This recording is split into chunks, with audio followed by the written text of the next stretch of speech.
গল্পকথন by Kallol chapter 2-তে আমাদের আজকের নিবেদন সুনীল গঙ্গোপাধ্যায়ের লেখা দেরি।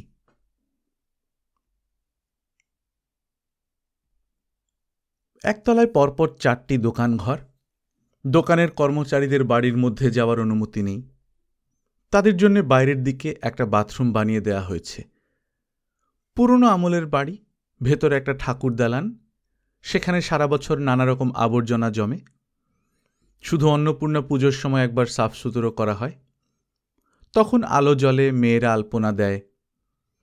একতলার ভেতরের দিকে আরও কয়েকটা ছোট ছোট অন্ধকার খুপড়ি রয়েছে। সেগুলো কিসের গুদাম কে জানে। সেই সব ঘরে কোনো মানুষ থাকে না। ধেড়ে ধেড়ে ইঁদুর একসময় বেরিয়ে আসে বাইরে। দোতলায় লম্বা টানা বারান্দা, তার পাশে পাশে ঘর। সিঁড়ির মাঝখানে জুতো খোলার জায়গা। সাদা কালো মার্বেল পাথরের বারান্দাটায় খালি পায়ে হাঁটলে একটা মোলায়েম অনুভূতি হয়। এমন সুন্দর বারান্দাটার মাঝখানে 2 বছর আগে একটা উৎকট দেয়াল উঠেছে, তাতে আবার একটা বিচ্ছিরি ক্যাটকেটে সবুজ রঙের ছোট দরজা। 2 ভাইয়ের ঝগড়ায় বাড়ি পার্টিশন হয়ে গেছে। এখন ওই দেয়ালের দুদিকে 2 মহল।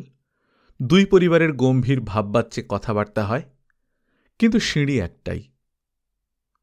3 তলায় একটি মাত্র ঘর, সামনে বড় ছাদ। নিচের চাতাল থেকে ওঠা 2টি দেবদারু গাছের বাথা ছাদের কার্নিশ ছুঁয়ে আছে। ছাদের একপাশে টবের গাছের বাগান। ছাদের ওই ঘরটায় মিলির জ্যাঠতুতু ভাই দেবব্রত আত্মহত্যা করেছিল। সে তখন ডাক্তারির ছাত্র, 4th ইয়ার। টেবিল টেনিসের চ্যাম্পিয়ন ছিল। তবু কেন সে এক রাতে গলায় দড়ি দিল, সেই রহস্য সে নিজেই সঙ্গে নিয়ে চলে গেছে। তারপর প্রায় 2 বছর খালি পড়েছিল ওই ঘরটা। সন্ধ্যের পর এ বাড়ির অনেকেই ছাদে আসতে ভয় পেত। MA ক্লাসে ভর্তি হবার পর মিলি ওই ঘর জোর করে দখল করে নিয়েছে। ছাদ আর ওই ঘর 2 শরিকেরই এজমালি সম্পত্তি। কিন্তু দেবব্রতর পর মিলি এখানে উঠে এলেও তার জ্যাঠামশাইরা এখনও আপত্তি করেননি। দেবব্রত খুব ভালোবাসত মিলিকে। রাস্তার উল্টে দিকে দাঁড়ালে 3 তলার ওই ঘরটা স্পষ্ট দেখা যায়। 3টে জানালা, সব জানালায় গোলাপি রঙের পর্দা। সন্ধ্যের পর ওই ঘর আলোয় ঝলমল করে। ওই ঘরটি যেন স্বর্গের একটা টুকরো। রাস্তার উল্টো দিকে এক জায়গায় ঠাঁয় দাঁড়িয়ে থাকতে লজ্জা করে অতনুর। সে 2-3 বার হেঁটে যায়, তাকায় 3 তলার ঘরটির দিকে। কোনো জানলায় মিলির রেখাচিত্র নেই। বই হাতে নিয়ে ঘুরে ঘুরে পড়া তৈরি করা স্বভাব মিলির। সে এখন পড়ছে না। সে একবারও জানলার কাছে দাঁড়ায় না। তাহলে মিলি এখন শুধু শুয়ে থাকে। কতটা অসুখ করেছে মিলির। মিলি একটাও চিঠি লেখেনি। জ্বর হলে, ইনফ্লুয়েঞ্জা হলে, ম্যালেরিয়া হলে, ফুড পয়জনিং হলেও তো চিঠি লেখা যায়। সাধারণত অসুখী তো হয় মানুষের। মেয়েদের আরেকটা অসুখের নাম শুনেছে অতনু, বিকলাই। সেটা যে কি অসুখ তা সে জানে না। মিলির চমৎকার স্বাস্থ্য। গত মাসেও অল বেঙ্গল সুইমিং কম্পিটিশনে ব্রেস্ট স্ট্রোকের 2nd হয়েছে। মিলি প্রাণ খুলে হাসতে জানে। মিলির সঙ্গে কারোর ঝগড়া হয় না। সেই মেয়ের কোনো আজেবাজে অসুখ হতেই পারে না। চিঠি লেখার কি কোনো অসুবিধা আছে মিলির? কিংবা যাকে পোস্ট করতে দিয়েছে সে চিঠিটা ফেলেনি ডাকবাক্সে? কলকাতায় এখন চিঠির বেশ গণ্ডগোল। তবু মিলির চিঠি লিখে থাকলে 7 দিনেও তা পৌঁছবে না অতনুর কাছে। অতনু তো চিঠি লিখেছে, তাও কি পেয়েছে মিলি? ওদের বাড়িতে কি কেউ চিঠি খুলে দেখে? এককালে এই বাড়ির দরজাটা চোখে পড়বার মতো ছিল নিশ্চয়ই। বিশাল পুরু কাঠের দরজা, চারপাশে লোহার বড় বল্টু, মাঝখানটায় নানা রকম ডিজাইন। কিন্তু দরজাটা কোনো এক সময় ভেঙে যাওয়ার পর মেরামত করা হয়েছে। পুরনো কাঠ ও নতুন কম দামি কাঠের অসামঞ্জস্য দৃষ্টিকটু দেখায়। তলার দিকটাও এখন ক্ষয়ে ক্ষয়ে গেছে। দরজাটা খোলাই থাকে। তার বাইরে টুলের উপর বসে থাকে একজন বুড়ো দারোয়ান। অনেককাল থেকে আছে, তাই একে ছাড়ানো হয়নি। এর মৃত্যু হলে এই বাড়িতে দারোয়ান রাখার প্রয়োজন হবে না। দারোয়ান বসে বসেই প্যাঁচার মতো চোখ উল্টে ঘুমায়, কিন্তু তার পাশ দিয়ে কেউ গেলেই সে দেখতে পায়। দুদিন আগে খুব গাঢ় দুপুরবেলায় অতনু তার কাছে জিজ্ঞেস করেছিল, মিলি দিদিমণি আছেন? দারোয়ান হাই তুলে বলেছিল, কোন দিদিমণি? মিল্লি দিদিমণি? হ্যাঁ আছে, দিদির বোখার হয়েছে। অসুখ? কি অসুখ? ক্যা মালুম। মিলির অসুখের পাকা খবর শুনে অতনু বেশ নিশ্চিন্তই বোধ করেছিল। অসুখ হয়েছে, সেরে যাবে। অতনুর ভয় ছিল অন্য। শনিবার একাডেমি অফ ফাইন আর্টসে অতনুর পৌঁছতে দেরি হয়েছিল ঠিক 12 মিনিট। মিলির কাছেই ছিল টিকিট। নাটক শুরু হয়ে গেছে। অতনু ভেবেছিল মিলি তার জন্য আর অপেক্ষা না করে ঢুকে গেছে ভেতরে। গেটের লোকটির কাছে সে টিকিট রেখে যায়নি।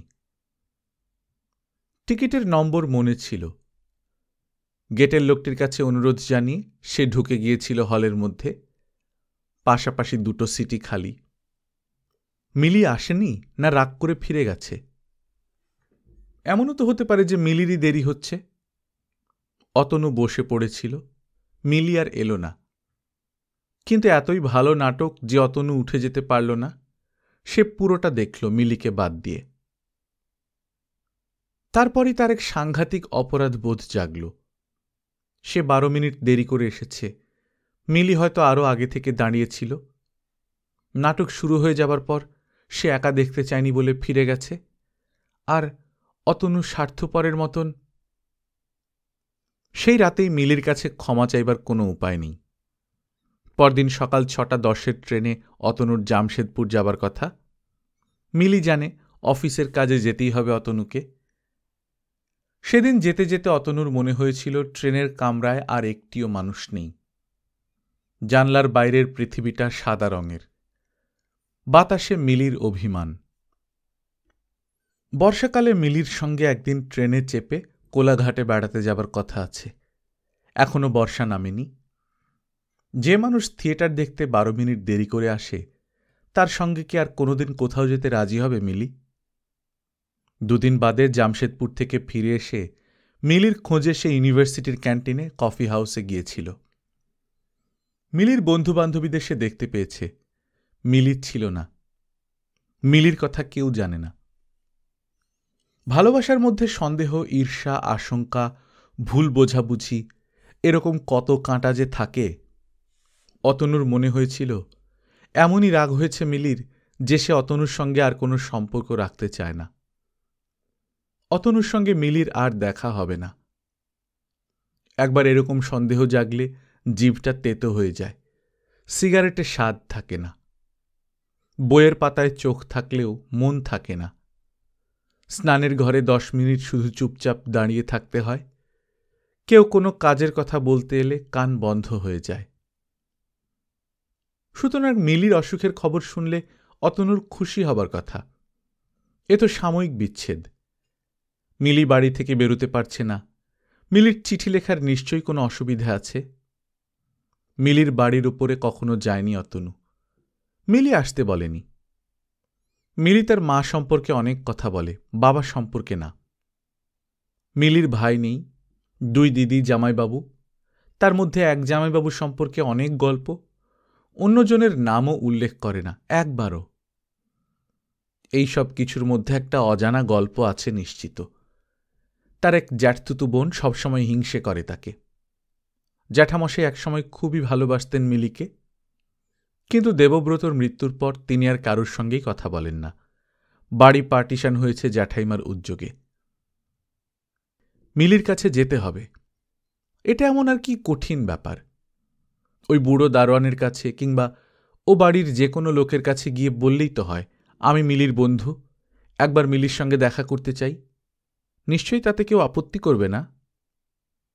কিন্তু এমন একটা সহজ কাজও অতনু সেনগুপ্তর পক্ষে দুঃসাধ্যতম। লাজুকতা তো পৃথিবী থেকে উঠে গেছে। একটি 24 বছরের যুবক পড়াশোনা শেষ করে সদ্য চাকরিতে ঢুকেছে, কত লোকের সঙ্গে মিশতে হয়। তার কি লাজুক হলে চলে? যে কেউ শুনে হাসবে। মিলির অসুখ হয়েছে, অতনু তার সঙ্গে একবার দেখা করতে যাবে। এর মধ্যে অস্বাভাবিক কি আছে? আমি মিলির বন্ধু, আমি একবার মিলির সঙ্গে দেখা করতে চাই। এই কথাটা মুখ ফুটে বলার মতন সাহস কিছুতেই মনে আনতে পারে না অতনু। মিলি তার বাড়ির কারুর সঙ্গে এ পর্যন্ত পরিচয় করিয়ে দেয়নি। কেউ যদি অতনুকে দেখে ভুরু কুঁচকায়, যদি বুড়ো দারোয়ানটি বলে হুকুম নেই। যারা কোনো রকম প্রত্যাখ্যান সহ্য করতে পারে না তারাই তো লাজুক বেশি হয়। অতনুর যদি হঠাৎ অসুখ হতো তাহলে মিলি নিশ্চয়ই তাদের বাড়িতে দেখা করতে যেত। অতনুও 3 তলার ঘরে থাকে। কারুকে কিছু না বলে মিলি সোজা উঠে যেত 3 তলায়। মিলি মাঝে মাঝে অতনুকে বলে, আমার বদলে তোমারই মেয়ে হওয়া উচিত ছিল। মিলি এই কথাও বলে, পুরুষ মানুষের লজ্জা দেখতে আমার ভালোই লাগে, চারদিকে এত সব নির্লজ্জ বেহায়েদের ভিড়।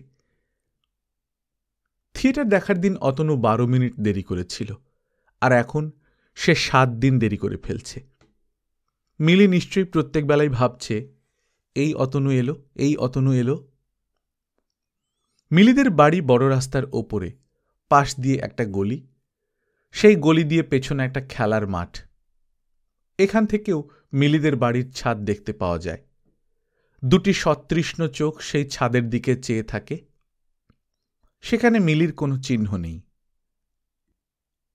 ছাদ থেকে মোটা মোটা 2টি জলের পাইপ নেমেছে, তাতে কাঁটা তার জড়ানো। কারুর কাছ থেকে অনুমতি চাওয়ার বদলে সন্ধ্যের পর ওই পাইপ বেয়ে ওঠা অতনুর পক্ষে সহজ।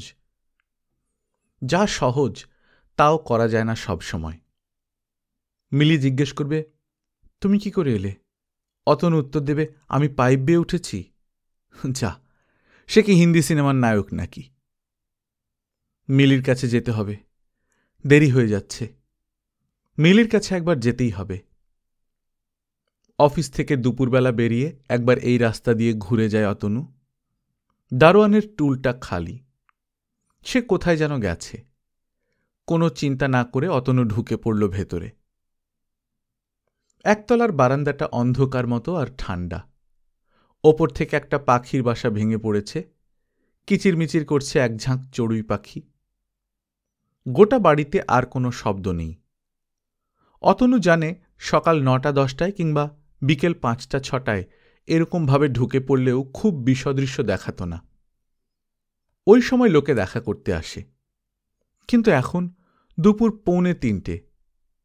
এখন হঠাৎ কেউ তাকে দেখতে পেলে চোর ভাবতে পারে। আমি মিলির বন্ধু, এ কথা শুনলে ভাববে বন্ধু নয়, লম্পট। কিন্তু সকালে বা বিকেলের ভদ্র সময়ে অতনু আসতে পারে না। তখন মিলির ঘরে নিশ্চয়ই অন্য লোক থাকবে। তাদের সামনে অতনু একটাও কথা বলতে পারবে না। সে পারে না, মিলির অন্য বন্ধুদের সামনেও সে সহজ হতে পারে না। অতনু সেনগুপ্ত তো এরকমই, কি করা যাবে? ঠাকুর দালানের পাশ দিয়ে সিঁড়ি, সিঁড়ির মাঝখানে একটা দরজা। দুপুরবেলা ওরা এই দরজাটা বন্ধ করে রাখে। বুড়ো দারোয়ানকে বিশ্বাস নেই। তাহলে অতনুকে ফিরতে হবে। বন্ধ দরজা খোলার জন্যে সে তো কারুকে ডাকাডাকি করতে পারবে না। অতনু তক্ষুনি ফিরে না গিয়ে ঠাকুর দালানের মধ্যে ঢুকে দাঁড়িয়ে রইল। যদি কেউ সিঁড়ির দরজা খুলে নেমে আসে, এখানে লুকোবার অনেক জায়গা আছে। মিলিদের বাড়ির মধ্যে এসেছে, তার মানেই যেন মিলির অনেকটা কাছাকাছি এসেছে সে। কিছুক্ষণের মধ্যেও কেউ নেমে এলো না। তখন অতনুর মনে হল, এমনও তো হতে পারে সিঁড়ির এই দরজাটা শুধু ভেজানো, আজ কেউ বন্ধ করতে ভুলে গেছে। একবার দেখতে দোষ কি? পা টিপে টিপে সে সিঁড়ি দিয়ে উঠল, আস্তে ঠেলল দরজাটা। সত্যি সেটা খোলা। এই দরজার পাশে অনেক জুতো, দেয়ালে জুতোর র‍্যাক। অতনু শু খুলল, মোজা পরা রইল পায়ে। এতে পায়ের আওয়াজ কম হবে। চোরেরা কি পায়ে মোজা পরে আসে? প্রথম মহলটা মিলির জ্যাঠামশাইদের, অতনু তা জানে। কে আসছে যাচ্ছে ওরা কি নজর রাখেন? যদি কেউ জিজ্ঞেস করে কে, অতনু কি উত্তর দেবে? পেছনে ফিরে দৌড়ে পালাবে? সিঁড়ির মুখটায় বেশ কয়েক মুহূর্ত স্থির হয়ে দাঁড়িয়ে রইল অতনু। তার বুকের মধ্যে একটা ইঞ্জিন চলছে, কিন্তু আর উপায় নেই, সে আর ফিরে যেতে পারবে না। এখানে কোথাও পায়রার বাসা আছে, শোনা যাচ্ছে শুধু পায়রাদের ঝটপটানি, মৃদু বকম বকম, কোনো মানুষের শব্দ নেই। অতনু নিজের মনে মনে দুবার বলল, আমি অতনু সেনগুপ্ত, আমি চোর নই, আমি খারাপ লোক নই, আমায় ভুল বুঝবেন না। তারপর সে আস্তেও নয় জোরেও নয় স্বাভাবিকভাবে হাঁটতে লাগল কালো সাদা পাথরের বারান্দা দিয়ে। একটা ঘরে মানুষের গলার আওয়াজ শোনা যাচ্ছে, এক নারী ও পুরুষ, কিন্তু তারা বারান্দার দিকে চেয়ে নেই। ওরা যদি বেরিয়ে আসে, অতনু বলবে, আমি ডাক্তার, মিলিকে দেখতে এসেছি। ডাক্তাররা অসময়ে আসতে পারে, তারা ঘোর দুপুরে আসে, তারা মাঝরাতে আসে। মনে মনে এইরকম কৈফিয়ত তৈরি করা অতনুর পক্ষে সহজ। কেউ বেরিয়ে এলো না। 2 মহলের মাঝখানে দেওয়াল ও সবুজ দরজা।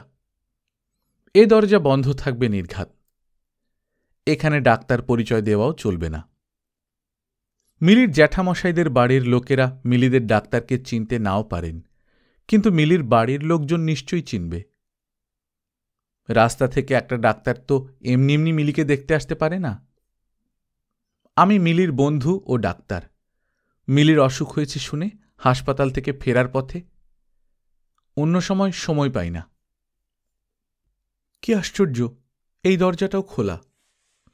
2 শরিকের ঝগড়া, তবু দরজা খোলা থাকে কেন? কেউ যেন অতনুর জন্যেই খুলে রেখেছে। মিলির বাবা এই সময় নিশ্চয়ই বাড়িতে থাকবেন না। আজ ছুটির দিন নয়, তবে তিনি রিটায়ার করেছেন কিনা তা মিলি বলেনি। তার বাবা বেঁচে আছে, তবু বাবার সম্পর্কে সে নীরব। 2 জামাইবাবুর পক্ষে এ সময় উপস্থিত থাকা খুবই অস্বাভাবিক। মা ছাড়া আর কে কে আছেন বাড়িতে? কাছেই পরিষ্কার পুরুষ কণ্ঠ রাগারাগি করছে যেন কার সঙ্গে, বেশ জোরে জোরে। এবার অতনু ধরা পড়ে যাবেই। এখন যে যাই বলুক, মিলির সঙ্গে অন্তত এক পলক দেখা না করে সে কিছুতেই ফিরবে না। ওটা রেডিওর নাটক। পুরুষ কণ্ঠের রাগারাগির পর নারী কণ্ঠের কান্না, সে সঙ্গে সেতারের ব্যাকগ্রাউন্ড মিউজিক। একজন কেউ জেগে জেগে রেডিও শুনছে। বারান্দা আরও অনেকটা চলে গেলেও ছাদের সিঁড়িটা একেবারে পাশেই। সুদৃঢ় আত্মবিশ্বাস নিয়ে অতনু সেই সিঁড়িতে পা দিল। যে কথাটা মিলিকে এতদিন বলা হয়নি, আজ সেটা বলতে হবে। মিলি, তুমি আমার হও। আর দূরে দূরে থাকা যাচ্ছে না। তোমার এমএ পরীক্ষা পর্যন্ত অপেক্ষা করা যাবে না। তুমি পরের বছর প্রাইভেটে এমএ দিও। অসুখের সময় মিলিকে কি একলা রেখেছে? এই ঘরে অন্য কেউ শোয় তার সঙ্গে? মিলির মা? কোনো বয়স্কা দাসী? অতনুর মুখখানা কাতর হয়ে এলো। মনে মনে বলল, না প্লিজ, এতদূর আসবার পর এখন মিলির ঘরে আর কারুর থাকার দরকার তো নেই। বিশেষত মিলির মা থাকলে সে মরমে মরে যাবে। ছাদের টবের গাছগুলোতে অনেকদিন কেউ জল দেয়নি। এই গরমে গাছগুলো শুকিয়ে যাচ্ছে। মিলির ওপরেই বোধহয় জল দেওয়ার ভার ছিল। মিলি একটা ঝাড়ি নিয়ে ফুলের গাছে জল দেবে, সেই অবস্থায় মিলিকে একদিন দেখতে চায় অতনু। মিলির ঘরের দরজা খোলা, সেখানে ঝুলছে পর্দা। ঠিক চোরেরই মতন পর্দাটা সামান্য ফাঁক করে আগে দেখে নিল অতনু। না, মেঝেতে কেউ শুয়ে নেই, চেয়ারে কেউ বসে নেই, খাটের উপর একটাই শরীর। ঘরের মধ্যে ঢুকে এসে অতনু 3 বার ডাকল, মিলি, মিলি, মিলি। মিলি জাগল না। অতনু কি ওর গায়ে হাত দিয়ে ডাকবে? হঠাৎ যদি মিলি ভয় পেয়ে যায়, চেঁচিয়ে ওঠে? তবু আস্তে করে মিলির কপালে হাত রাখল অতনু। তবু মিলির কোনো সাড়া নেই। মিলি কি ঘুমিয়ে আছে, না অজ্ঞান হয়ে গেছে? কিংবা তাকে ঘুমের ওষুধ খাওয়ানো হয়েছে? তাহলে তো জাগানো ঠিক নয়। মিলি জানতেই পারবে না যে অতনু এসেছিল। অতনুর বুক কাঁপতে লাগল। এমন দুর্বল বোধ হচ্ছে যেন সে নিজেই অজ্ঞান হয়ে যাবে। এতক্ষণ সে প্রাণপণে তার মনের সমস্ত জোর একাগ্র করেছিল, এখন যেন সব নিঃশেষ হয়ে গেছে। সে জানে এই অবস্থায় ফিরে যাবার সময় সে ঠিক ধরা পড়ে যাবে। সবাই তাকে অপমান করবে। মিলি ঘুমের ওষুধ খেয়ে ঘুমিয়ে আছে, সে জাগেনি, তবু তার ঘরে ঢুকেছিল কোন বদমাস। চিত হয়ে শুয়ে আছে মিলি। বালিশে ছড়ানো তার গুচ্ছ চুল, হলুদ রঙের শাড়ি পরা, একটু একটু কাঁপছে তার বুক। এই মিলি তার নিজস্ব। কয়েক পলক চুপ করে রইল অতনু। মিলি যেন সেই রূপকথার রাজকন্যা। সোনার কাঠি রূপোর কাঠির অদল বদল না করলে তার চেতনা ফিরবে না। কোথায় সেই সোনার কাঠি রূপোর কাঠি? মিলির মাথার কাছে ছোট টেবিলে টিকটিক করছে একটা ঘড়ি। অতনু ঘড়িটা তুলে নিয়ে মিলির পায়ের কাছে রাখল। কিছুই হল না। মিলির পায়ের কাছে একটা জাপানি হাত পাখা, খুব সম্ভব লোডশেডিংয়ের জন্যে। সেটা তুলে নিয়ে অতনু রাখল মিলির মাথার কাছে। আর কিছু নেই। মেঝেতে পড়ে আছে একটা বই। ঘুমোবার আগে মিলি পড়ছিল নিশ্চয়ই। বইটা তুলে নিয়ে দেখল অতনু। রাইনের মারিয়া রিলকের কবিতা সংগ্রহ, মিলির প্রিয় কবি। বইটা বন্ধ করে সে মিলির বুকের কাছে রাখল। সঙ্গে সঙ্গে মিলির চোখ মেলল। প্রথমে একটুখানি, আস্তে আস্তে পুরোপুরি। অতনুকে দেখে সে একটু অবাক হল না। সে খানিকটা অভিমানের সঙ্গে বলল, তুমি এসেছ? এত দেরি করলে? অতনু বলল, হ্যাঁ, দেরি হয়ে গেল। তো তোমার কি হয়েছে মিলি? মিলি বলল, আমার সারা গায়ে খুব ব্যথা। সেদিন তুমি থিয়েটারে আসতে দেরি করলে, তখনই আমার জ্বর এসে গেল। তারপর থেকেই খুব ব্যথা। তুমি আর কখনো দেরি করো না। অতনু বলল, না, আর দেরি হবে না। কিসের ব্যথা তোমার? ডাক্তার কি বলেছেন? মিলি বলল, জানি না, কোনো ওষুধ খেয়েও সারছে না। শরীরের সব জায়গায় প্রতিটি ইঞ্চিতে ব্যথা, ভীষণ ব্যথা। অতনু, আমি কি মরে যাব? অতনু বলল, না, এমন বলতে নেই, তোমার ব্যথা কমে যাবে। মিলি বলল, তুমি কি করে জানলে? তুমি কি ডাক্তার? অতনু বলল, এবার তুমি সেরে উঠবে, আমি আর দেরি করব না। তোমার শরীরে 7 লক্ষ চুমু খাবো, প্রতিটি ইঞ্চিতে, তাহলে সব ব্যথা কমে যাবে। মিলি এবার হাসল। অতনুর চোখের দিকে এক দৃষ্টিতে চেয়ে থেকে বলল, তুমি পারবে? দাও, আমার ব্যথা কমিয়ে দাও। অতনু মিলির পায়ের কাছে হাঁটু গেড়ে বসে পড়ল।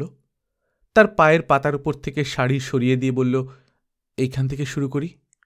মিলি বলল, ঠিক গুনে গুনে 7 লক্ষটা চাই, কিন্তু একটাও কম হলে চলবে না। গল্পকথন বাই কল্লোল চ্যাপ্টার 2তে আপনারা শুনছিলেন সুনীল গঙ্গোপাধ্যায়ের লেখা দেরি। আমরা নিয়মিত গল্প পাঠ করে শোনাচ্ছি। আপনারা যারা প্রথমবারের মতো শুনছেন, কাইন্ডলি সাবস্ক্রাইব করে নেবেন। গল্প পাঠ ভালো লাগলে বন্ধুদের সঙ্গে শেয়ার করবেন। নিজে ভালো থাকবেন, আশপাশের লোকজনকে ভালো রাখবেন। টাটা।